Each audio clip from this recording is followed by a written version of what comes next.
You're not smart enough for college. And I spent your college fund on something actually useful, my new truck. That's what my father said, without flinching, without blinking, like he was telling me we were out of milk. For a second, I couldn't speak. I just stood there in our drafty Ohio kitchen, the smell of burnt toast hanging in the air, watching the man who raised me reach for the TV remote like he hadn't just crushed 4 years of hope with one sentence. He said it with the same tone he used when telling me to take out the trash. No apology. No shame. Just indifference.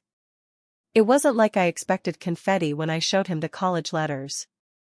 But I thought maybe, just maybe, he'd look up from the TV, smile for once, say something like "Nice job, kiddo." I didn't even need much. Just some proof that he saw me. That I wasn't invisible in this house. Instead, he scoffed. Said I wasn't smart enough. Said he already used the money. He was already bragging about his truck before I'd even finished speaking. I swallowed hard, nodded like I understood. Then I went upstairs, closed my door, and let my knees give out beside the bed.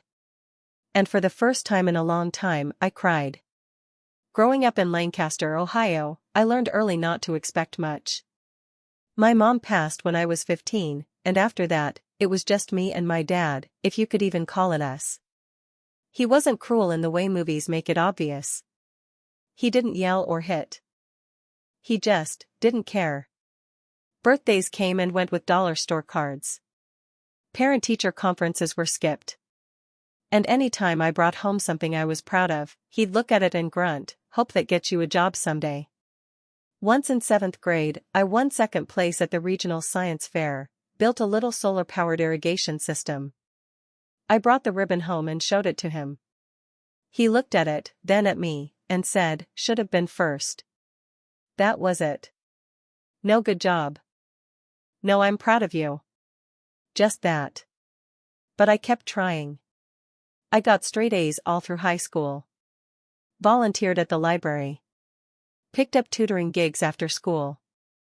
People around town knew me as the girl who helped their kids pass Algebra 2 and shelved books with a smile. I wasn't popular. I wasn't pretty in the way that mattered in high school. But I was reliable. My guidance counselor, Mrs. Evers, was the first adult who ever said, "Danielle, you're going to make something of yourself. I can feel it."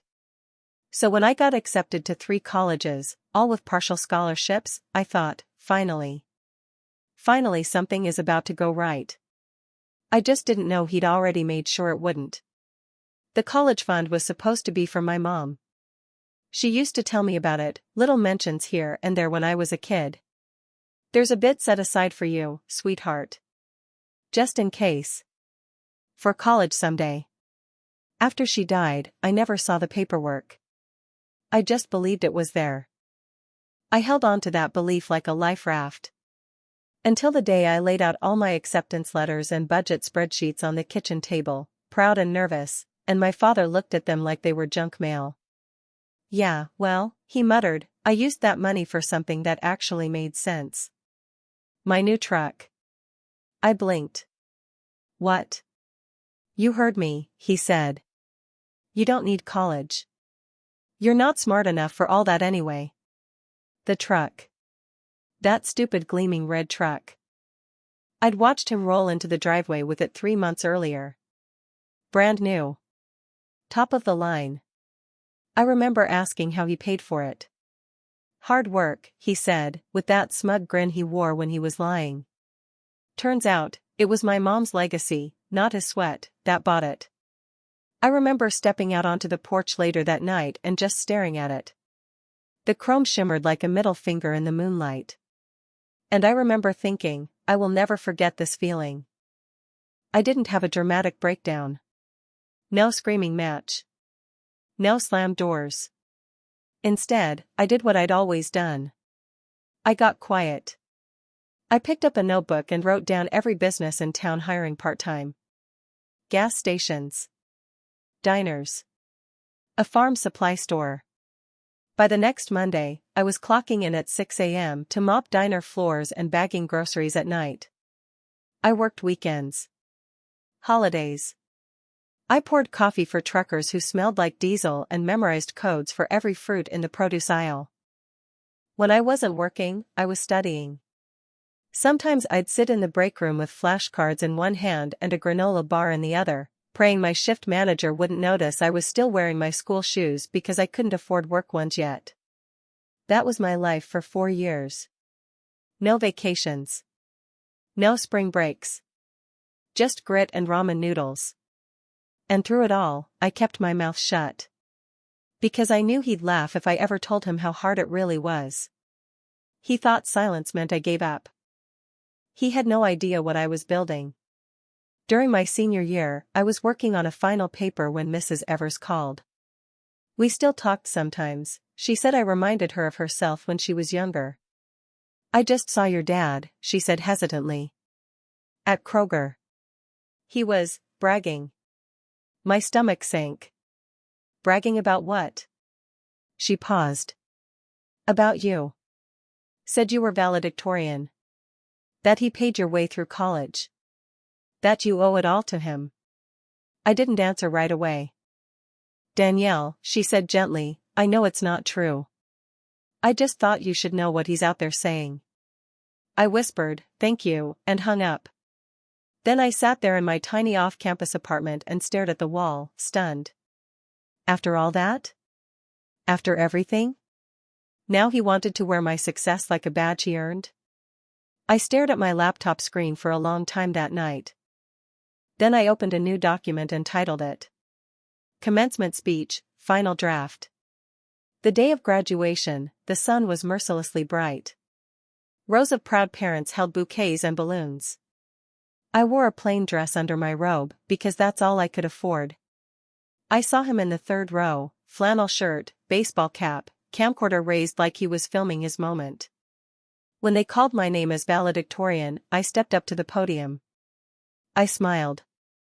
And then I told the truth. I want to thank my father, I said. I watched his face light up. I want to thank him for teaching me what I never want to become. The crowd went still. He told me I wasn't smart enough for college. Then he spent my college fund on a truck. I worked 2 jobs, won scholarships, and studied until my fingers cramped. Not because I had support, but because I didn't. No one moved. A few people glanced awkwardly at the man in the third row. I built this life on my own. And I learned something important. That blood doesn't make someone family. Integrity does. I looked him straight in the eye. And some debts aren't paid in money. They're paid in silence. So consider this your final payment. I walked off stage without looking back. But I wasn't done. Not even close. I didn't go to the graduation cookout he organized.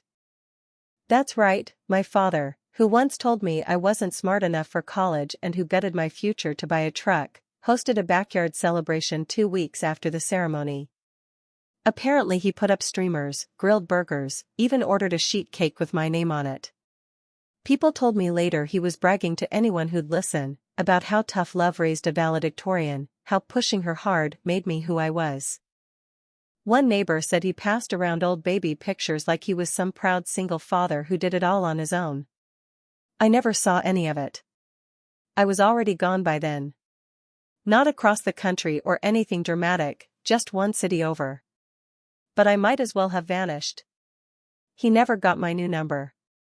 I didn't leave a forwarding address. My goodbye was delivered silently, wrapped in absence.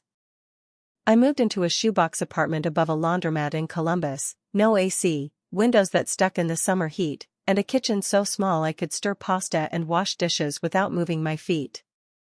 But it was mine. I kept the lights on with a night job at a 24-hour library desk and a part-time internship at a youth mentorship nonprofit. There was a certain freedom in starting over. No familiar streets. No sideways glances from old teachers. Just anonymity and the cold comfort of a routine that belonged only to me. I deleted every social account that had my real name and started fresh with a private profile under a variation of my middle name. Not to hide from the world, just from him. For weeks, it was blissfully quiet. I woke up, worked, studied for grad school, ate simple meals, and fell asleep with a clean conscience and tired feet. And then, one Thursday evening, I got a call from Kayla, my closest friend from college, and the moment I answered, I heard it in her voice. That mix of disbelief and disgust that made my chest tighten before she even said anything.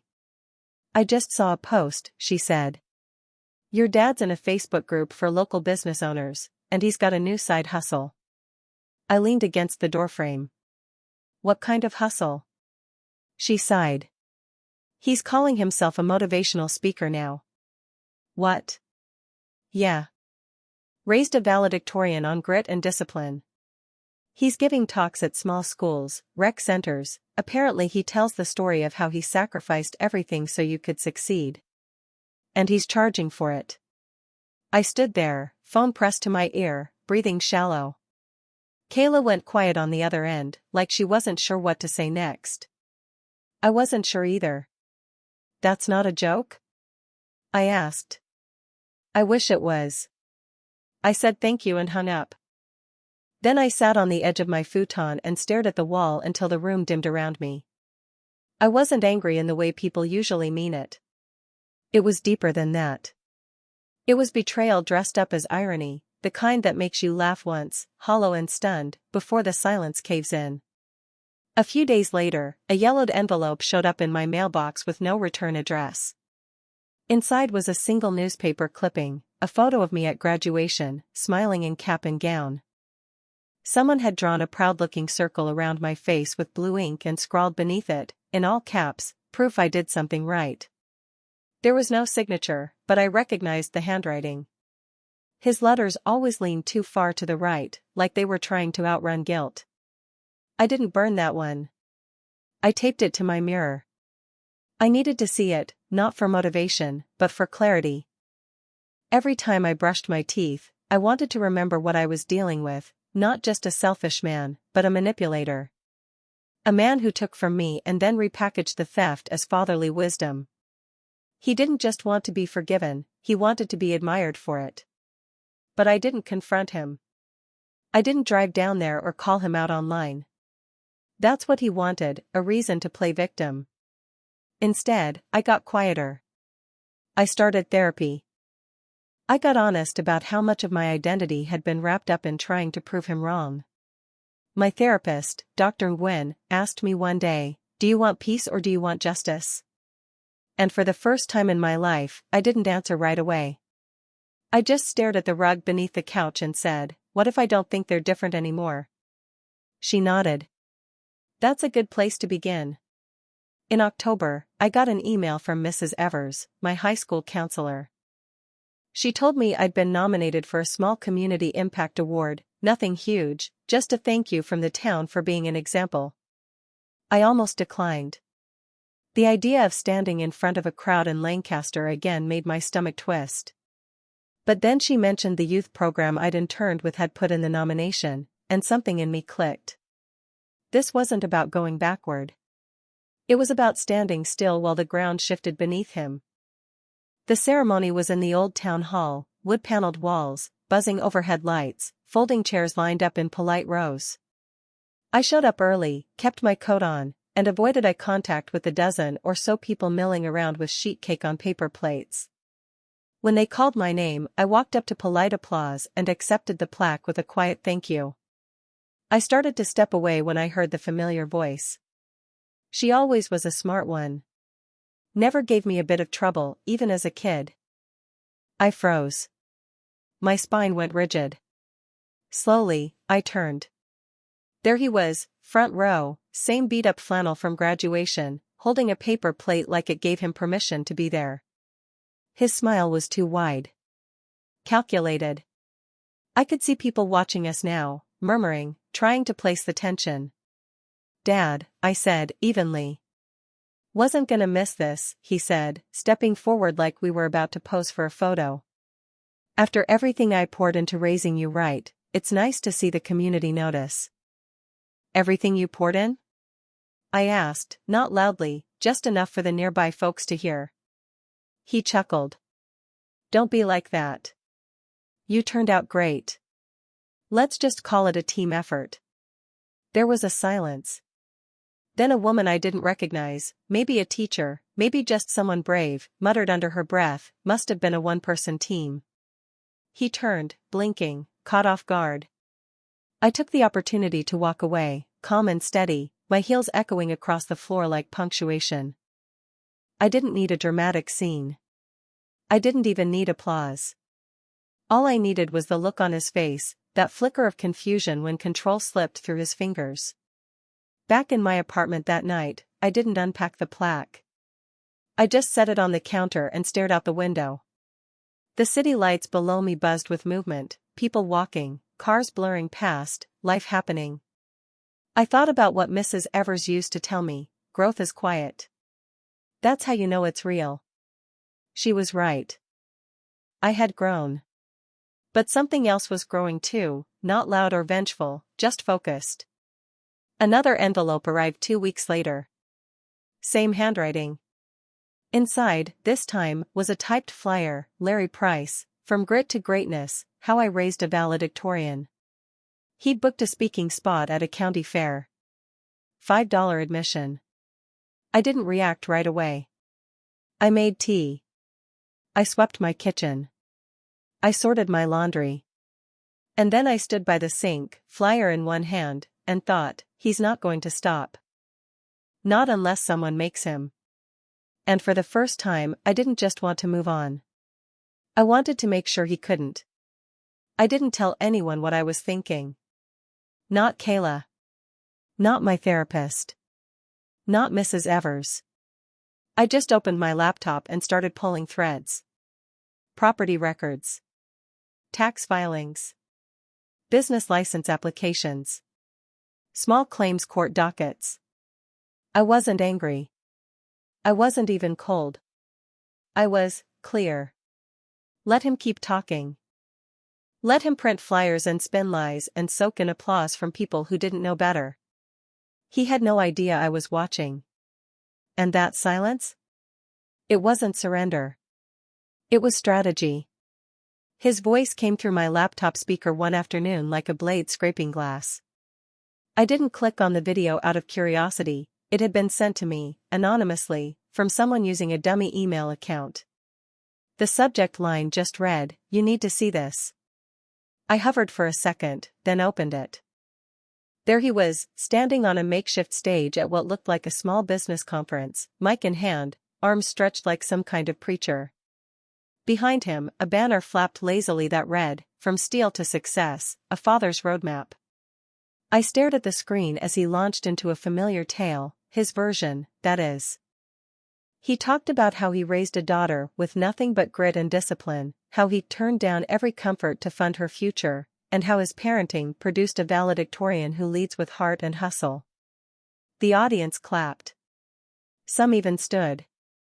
And there, near the end, was my photo, projected behind him. My graduation day, smiling in cap and gown. He pointed to it like it was a trophy. "That's what tough love looks like," he said. I watched the whole thing with my jaw locked, my fingernails digging into the armrest. It wasn't just lies anymore. It was performance. It was branding. He had turned me into a product. The rage didn't come fast. It simmered.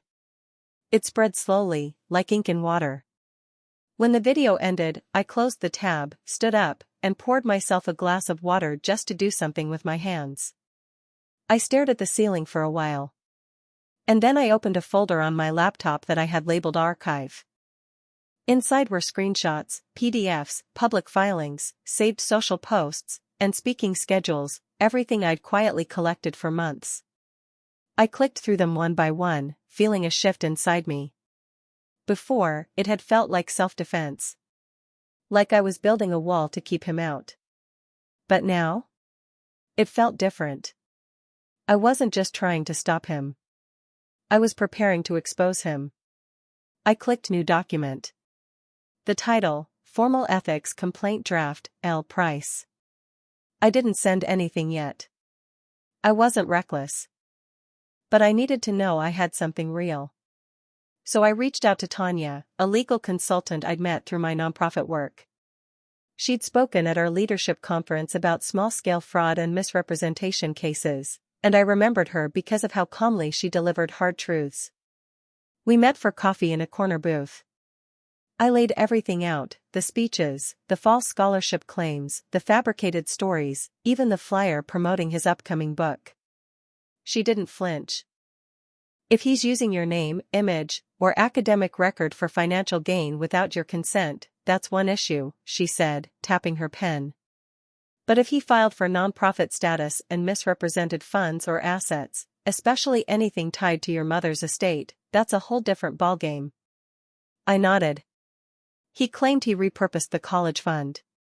The one he used to buy a truck." She looked at me for a long moment. "That's actionable." The words didn't send a thrill through me. They landed like truth usually does, heavy, necessary, and permanent.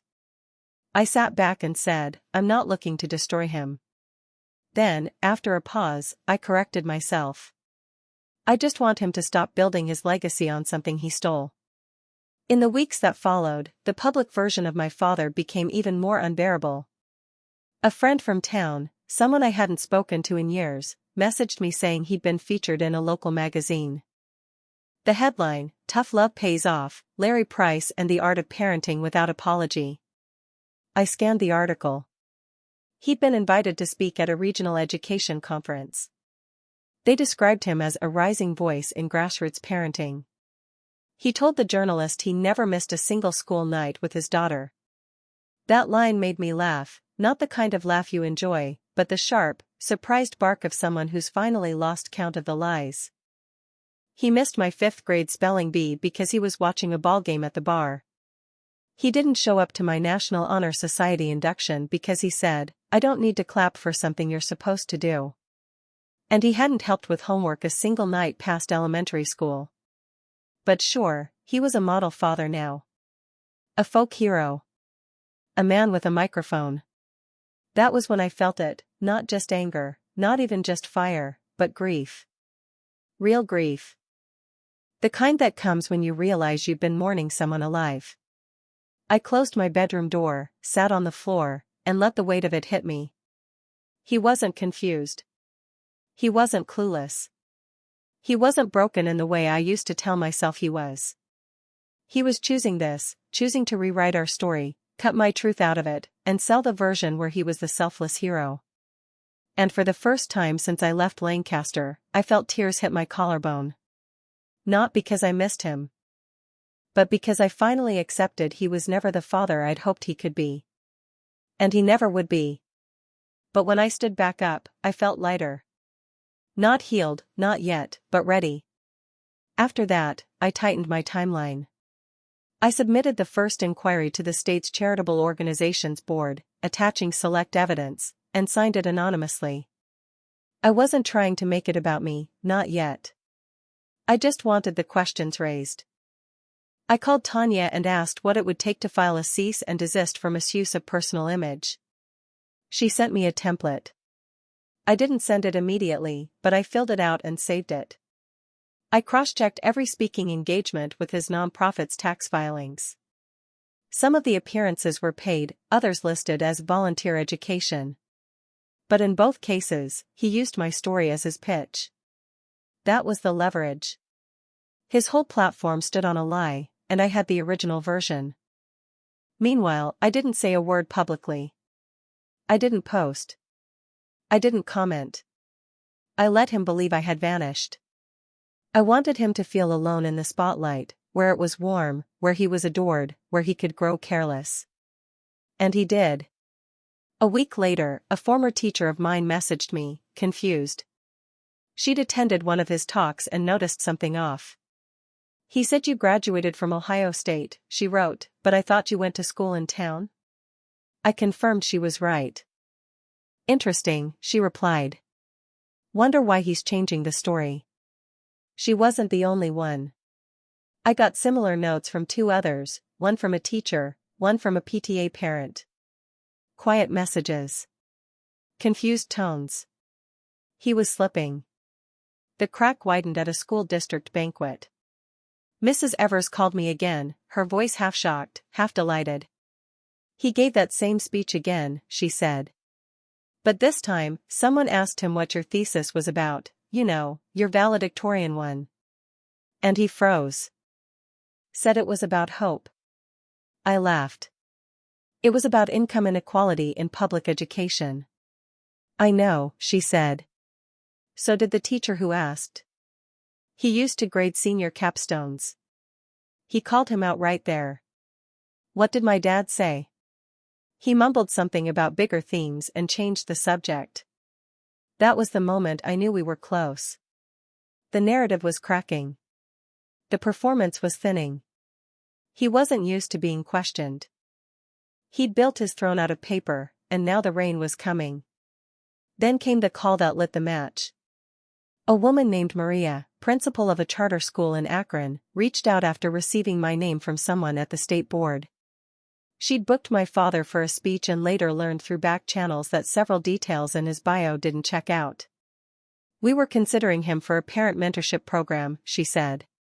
But something felt off. Would you be willing to clarify some things?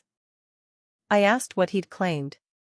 She told me, again, the story of sacrifice, the college fund, the tutoring nights, the emotional growth he supposedly guided me through. And again, my photo was part of his pitch deck. I gave her the facts. I sent documents. I let her draw her own conclusions. When she hung up, she said, "Thank you. We'll be reevaluating everything." And I knew, in that quiet, firm tone, what was coming. He still didn't know what I was doing. He still stood behind microphones and said my name with pride like it belonged to him. He still printed flyers and signed headshots and scheduled appearances. But now? Every lie was surrounded by people who knew the truth. He thought I had disappeared. He thought I was done. But I wasn't hiding. I was building. He stood on the largest stage he'd ever booked, basking in the kind of attention he used to claim he didn't care about, but secretly craved like air. I had seen the lineup weeks before, a full printed agenda for the Ohio Regional Education Conference, listing him as the keynote speaker under the title Forging the Future, one tough love story at a time. And I knew, the second I saw his name at the top of that glossy page, that this was when I'd move. I didn't want him to fade quietly. I wanted the story to break while he was still smiling. I wanted the truth to hit while he had the mic in his hand, while the applause was still ringing. That kind of timing only works once, and I'd waited years to earn it. The room held over 300 people, administrators, teachers, donors, press. The video, which I got from a journalist I'd tipped off anonymously, opened with his confident stride across the stage. He was wearing a navy jacket, that same smug grin, and a pocket square, a little theatrical for a school conference, but very him. Behind him, my graduation photo sat on a screen, slightly dimmed by the projector light. He pointed to it as if it was an award. "I raised that girl with nothing but principles and persistence," he said. "No handouts. No excuses. Just structure, values, and discipline." He paused for effect. "You don't need to give your kids everything. You just need to give them truth." The irony was so thick I could barely breathe. In my apartment, I was already logged into my email. Tanya had scheduled the final wave of documents, cease and desist, financial fraud notice, property misuse claim, to be delivered digitally and physically that morning. I clicked send on the anonymous press package, which included every receipt, transcript, filing, and photo he had misused for profit. The exposé article, months in the making, was cued to go live the moment he finished his speech. All we had to do was wait. 15 minutes into his talk, it happened. From the video angle, you could barely see the woman step forward, just the top of her head moving toward the stage with a manila envelope in hand. The host accepted it, leaned toward the mic, and said politely, "Mr. Price, this was just delivered for you." He took it, confused but smiling like he expected good news. It was not good news. He slid the papers out, read the top page, and tried to keep talking. For maybe 30 seconds, he stumbled through a story about bedtime routines and unpaid bills, but his cadence cracked. His eyes were moving too fast. His hands started to shake. Someone in the audience cleared their throat. He stopped mid-sentence. "What is this?" he asked. His voice wasn't loud, more to himself than the room, but the mic caught it. "Is this some kind of joke?" It wasn't. The audience was still. Some whispered. Others looked at each other, eyebrows raised. One woman, a superintendent, slowly stood up and said, "Is that a cease and desist notice?" He didn't answer. He blinked rapidly, lifted the papers again, and said, "This is false. This whole thing it's fabricated. She's ungrateful. She's been spinning stories since high school." That was the first time he cracked in front of a crowd. "I gave everything to that girl," he said louder, his voice now strained. "I sacrificed." "You think she made it on her own?" "You think?" The conference organizer cut the mic. Just like that. The sound died. He stood there, chest rising and falling, face flushed red under the stage lights. Someone in the back stood and walked out. Then another. The moderator stepped onto the stage, placed a hand gently on his shoulder, and said, "We'll be moving to our next speaker." The applause never came. I sat frozen in my chair, watching that last second of footage where he just stood there, speechless, holding a folder full of everything he thought he'd buried. And for a moment, my entire chest tightened, not with anger. Not even with triumph. With relief. With something like a deep exhale I didn't know I'd been holding for years. I pushed away from the desk and slid to the floor, my back against the cabinet, knees pulled up. And for the first time in a long time, I let the tears come. Not sobs. Not rage. Just the quiet kind, the kind that carry all the weight you never got to drop before. I cried for the girl who got told she wasn't smart enough, who watched her future disappear so her father could drive a new truck. I cried for the version of me that stayed silent because she didn't want to make waves. I cried for my mom, for the fun she left behind, for the legacy that almost got twisted into a lie. And then, I wiped my face, stood up, and looked out the window. Clear skies. Absolutely clear. By the end of that day, the article was everywhere. The headline read, "Legacy or Lie? A daughter's truth disarms the man who claimed to raise her success." It was beautifully written. Elena had taken care to include receipts, interview quotes, direct contradictions from his own flyers and bios. She'd fact-checked it all. The cease and desist was legally binding. His non-profit filings had triggered an official audit. Speaking events dropped him overnight. 3 school districts issued public apologies for promoting unverified stories. His social media pages went dark by morning. He didn't make another public appearance for months. But he did try one last thing. A letter. Handwritten. No return address. I knew the writing instantly, that all-caps print style he always used when he wanted to sound serious. It was short. Bitter. It said, "Congratulations. Hope exposing me gave you the closure you needed. Just remember who made you tough enough to do it." I sat with that sentence for a long time.